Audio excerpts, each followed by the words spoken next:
Okay, so I am going to be making some leather hat patches today out of this colorful leopard print material here.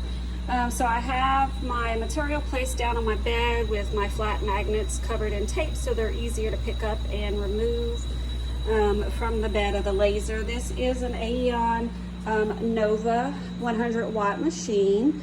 I'm gonna take you over here to Lightburn, and as you can see, I have my design uploaded and ready, and I have several layers there.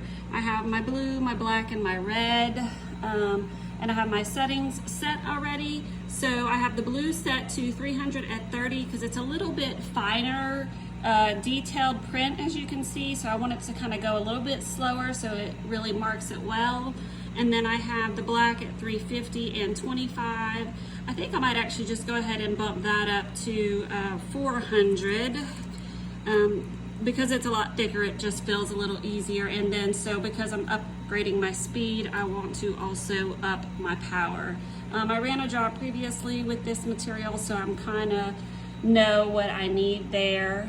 One thing that I like about the Lightburn, or not the Lightburn, sorry. One thing that I like about the Aeon is that when I ordered it, I was able to order it with the camera already installed.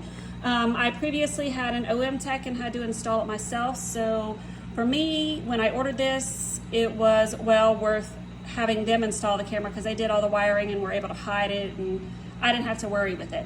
And so as you can see, it takes a picture of what is on your laser bed. Most people say they don't use their camera. I use my camera all the time. I have to think about how to not use my camera sometimes, like when I'm doing my cups on my Pyburn rotary. Anywho, so I see that I want it to go here. It's a little close to this hole here, so I'm actually gonna move my design by holding Control and the left arrow to move it over away from that magnet just a little bit there. So we'll go over to the left just a tiny bit, and let me update to make sure I have the most current picture. Yes, I do.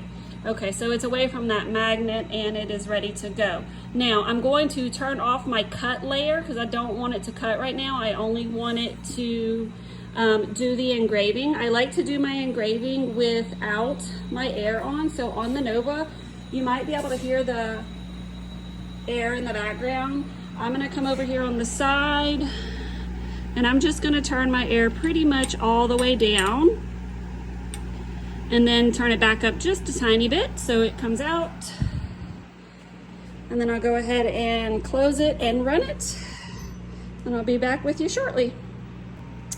I forgot to mention that make sure your air is turned off in Lightburn. I noticed right before I hit run that my air was on for the blue, so I need to make sure my air is off here. And then I know a lot of people hit the send to laser, which is probably the better way, but have it. I'm just gonna push start from here.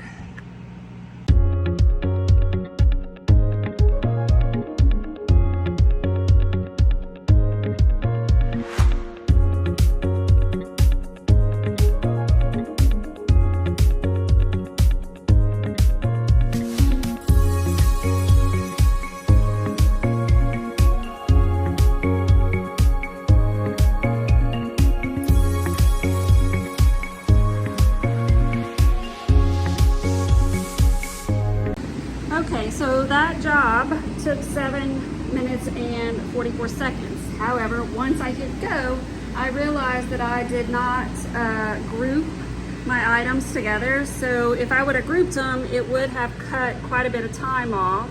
So I'm gonna go back into Lightburn here and show you if I right click and group everything and then hit my preview, it would have only taken 5 minutes and 32 seconds, so I would have saved 2 minutes running that job. So the engrave is done, so I'm gonna turn off the 2 engrave levels and then turn on the cut. Make sure my air assist is on, and then I'm gonna go over to my machine and make sure that I open up my air all the way. And then I'll go back over to Lightburn and I'll hit start and it will cut. the patch.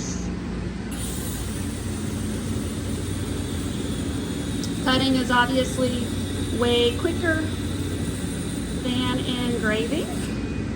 So there you have it. I'll take that out, put it on a patch, and show you the finished product shortly.